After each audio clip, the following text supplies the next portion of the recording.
வணக்கங்க. இன்றைக்கி நம்ம ரொம்ப கிறிஸ்பியான டேஸ்டியான காலிஃப்ளவர் ஃப்ரை தாங்க செய்ய போகிறோம்.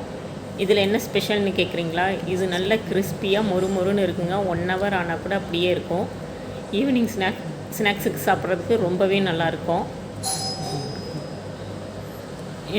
எப்போ சாப்பிட்ணுன்னு தோணினாலும் ஒரு பூ இருந்தால் இந்த மாதிரி செஞ்சு பாருங்கள். வாங்க எப்படி செய்கிறதுன்னு பார்க்கலாம். அதுக்கு காலிஃப்ளவர் இந்த மாதிரி மசாலா போட்டு வச்சுக்கோங்க. மசாலா எப்படி பிரியாமல் போடுறது அப்படின்னு சொல்லிவிட்டு நான் ஏற்கனவே ஒரு வீடியோ போட்டிருப்பேன். டிஸ்கிரிப்ஷனில் லிங்க் இருக்குது, பார்க்கலன்னா போய் பார்த்துருங்க. காலிஃப்ளவர் மசாலா அந்த மாதிரி ரெடி பண்ணிவிட்டு, இது பிரெட் க்ரம்ஸுங்க.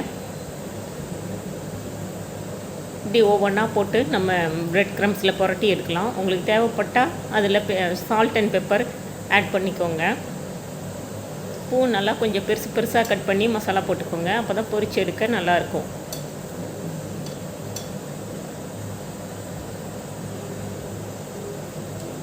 இந்த மாதிரி பிரெட் க்ரம்ஸில் புரட்டி எடுக்கவும் ஈஸியாக இருக்கும், பெருசாக போட்டால் தான்.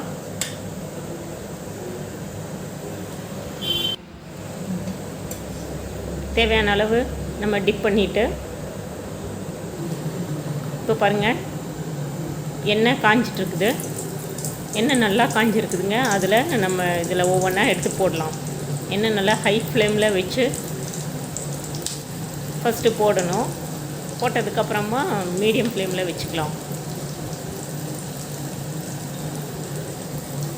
ஃபுல்லாக ஹையாகவே இருந்ததுனாக்க மேலே கறிகிறவும் உள்ளே வேகாதுங்க. அதனால தான் மீடியம் ஃப்ளேமில் வைக்கிறது. ஒரு 1 மினிட் கழித்து எல்லாத்தையும் பிரித்து விடலாம்.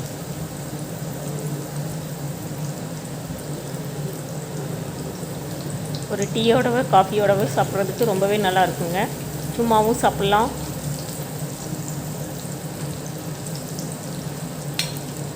சாப்பாட்டுக்கும் தொட்டுக்கலாங்க.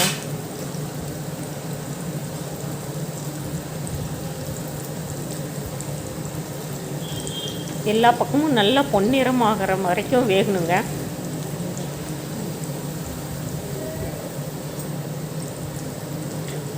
அதனால் திருப்பி விட்டு நல்லா வேக வச்சு எடுத்துக்கலாம். மீடியம் ஃப்ளேம்லேயே தான் இருக்கணும்.